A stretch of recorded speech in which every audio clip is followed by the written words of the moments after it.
I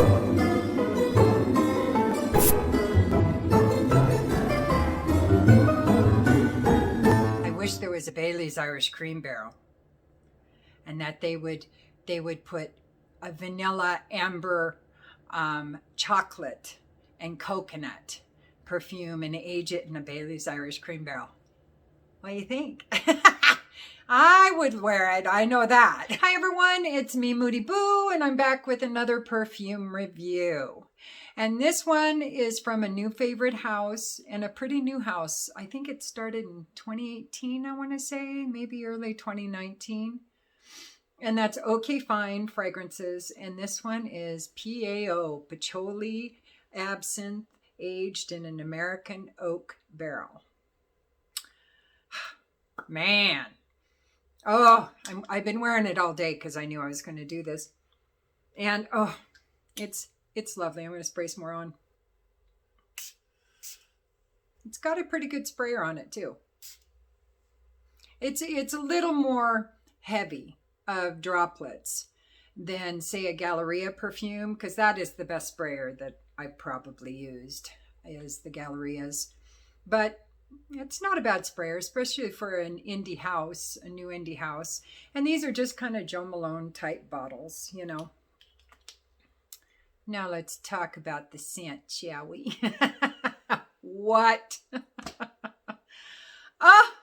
I usually like a vanilla patchouli, or maybe a fruity patchouli, or a rose patchouli, or spit it out, or cocoa or cacao patchouli. This one is not that. This is like a green hint of sweet, mysterious kind of patchouli. It gives me an air of mystery. I don't know why. It does, though. It does. It's so beautiful. Ha! So let me tell you what's in it, and then I'll talk about the rest. And I'm just going to read you what it says on their website about PAO. Showcasing Steve, and that's Steve DeMercado. He's the Mustang driving, bass playing perfumer that did this perfume. So he also did VRO.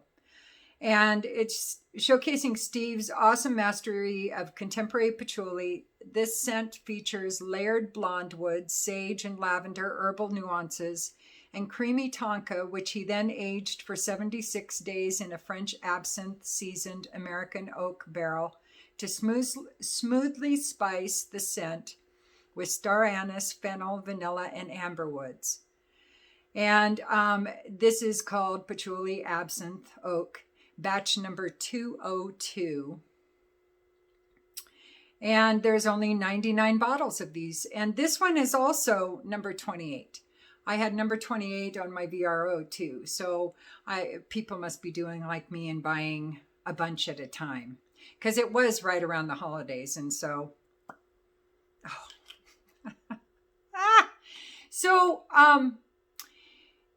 with this, I do get some of that star anise. It's not a heavy black licorice smell or anything. It's almost more herbal smelling than candy smelling. And it's sweet. It almost has a hint that patchouli is the same kind of patchouli that smells a little like wet tobacco leaves to me, which I adore. The very earthy patchouli, not head shop, hippie, dirty, none of that. It's a earthy, beautiful patchouli. Now, to me, VRO is boozier than this one. This one isn't super boozy. You get the absinthe, but it comes across more as wormwood than it does absinthe. It has very woody nuances to it. Now, I've never drank absinthe, but I've smelled it. And the fennel and the star anise, if I'm not mistaken, that's from the absinthe itself. A lot of those kind of nuances come out in absinthe. I guess it depends on the brand, but so I get that absinthe-esque kind of feel, but like I said, it's a little more woody than it is boozy to me. It's not anyway gourmand, in my opinion. It starts off kind of a hint. That's when you get the most absinthe, is at the very top, but it dissipates quickly. So at the very top, it's kind of this slightly sweet green, herbal smelling patchouli with a hint of boozy. And once that dries down and some of the woods come up to greet it and the vanilla, then all of that kind of aromatic lightness. Whenever I think of boozy perfumes that kind of lift and elevate, you know, they don't stay thick and drinkable. It's like if you I used to love Drambuie, but I had to drink it in a brandy snifter and then I would light it and let it warm up. It's like warm absinthe is in there. So it's very it's rising a lot. It's kind of aromatic that way, where it just kind of rises up with the heat, you know. But that kind of settles down after about an hour. That doesn't last very long. And that's when all the earthiness and the patchouli really kicks in at that point. And it gets a little sweeter, it gets a little warmer, a little more earthy, a little woodier. It's super unisex.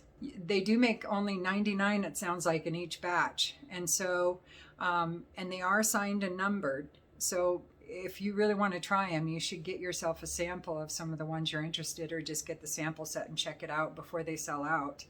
Because I don't think they go back to making that particular one after that, which is kind of cool because it makes it like each one of these is a limited edition, because it is. It seems like every one of their perfumes is like this, so they're all limited editions, and that's kind of cool. And you'll have a perfume that only 98 other people in the world have. So it's like $90, I think, for this. 99 maybe. It's right in there. It's really reasonable. As far as the performance, VRO performs much better for me than this one. This one's a little lighter. This one is a little more versatile because of that, I think. I don't usually wear patchouli during the day. It's just one of those notes that is more for time off than being at work kind of thing.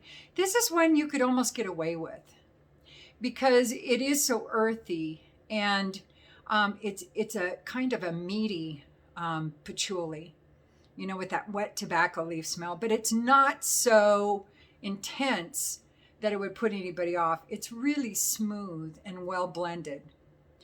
And because of that, you almost could wear it during the day. It could be formal. I just don't picture patchouli as being particularly formal in most perfumes that I've smelled. But this one, it could be, especially that first hour or two. I do think it's fun. I do think it's festive. It's a winter perfume that you could also wear, I think, in spring. I'm not sure about summer, but with the absinthe and some of the greenness and some of those herbal spices that are in there, you almost could get away with it, I'm thinking, in warmer temperatures, like at night kind of thing.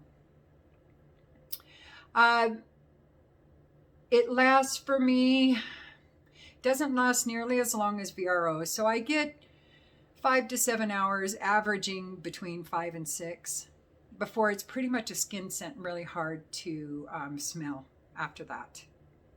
So absolutely unisex. Oh, and it's going in my battle of the patchoulis that I haven't even started yet. I haven't even put the battles together. Like with my battle of the vanillas, I start with the vanillas in my first battles that I was pretty sure weren't going to make it, but I wanted to be absolutely sure. And then the deeper in the battles, now we're getting to the vanillas that are mind-blowing to me. And so now it's really going to be difficult. And this patchouli is going to be in one of the later battles. That's absolutely a fact. It's that good. I love it. I love OK FIne's perfumes. I love that they age them in alcohol barrels. I just think that's wonderful. I wish there was a Bailey's Irish Cream barrel, and that they would put a vanilla, amber, chocolate, and coconut perfume and age it in a Bailey's Irish Cream barrel. What do you think? I would wear it. I know that. Anyway, beautiful stuff, really reasonable. A fabulous new house that I am just thrilled that I discovered, and that is thanks to Fragrantica. I do find out about a lot of houses that I had never heard of, and it would be really hard for me to find out about without doing a lot of exploring and research. So having a centralized, I know I get kind of hard on Fragrantica because of the notes, their note breakdowns. But overall, they are super helpful, and I really, really appreciate the website. It's very convenient. There's a lot of information there.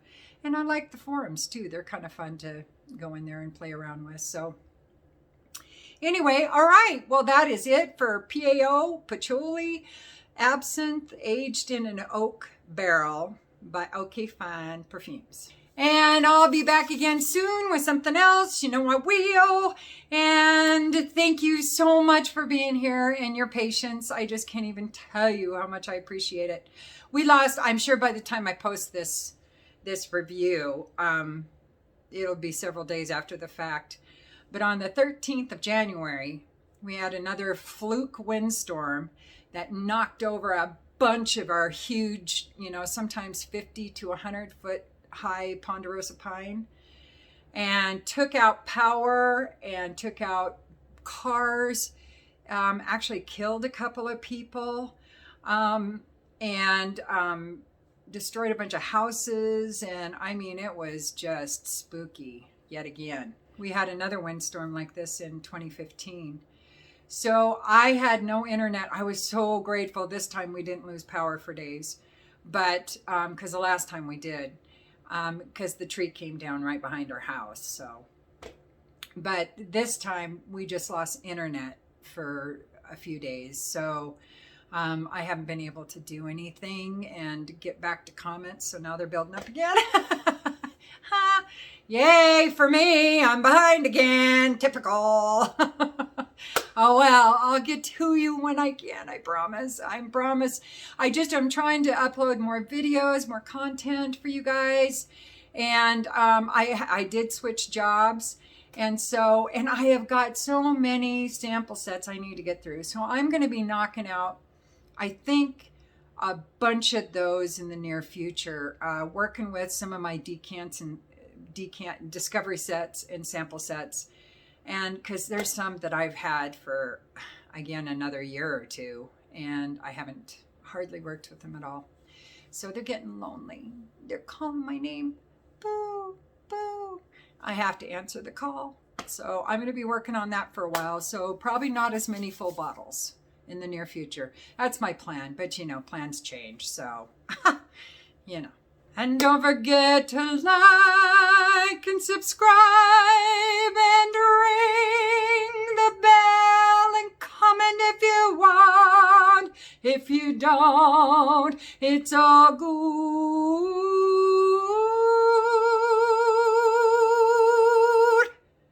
I still love you.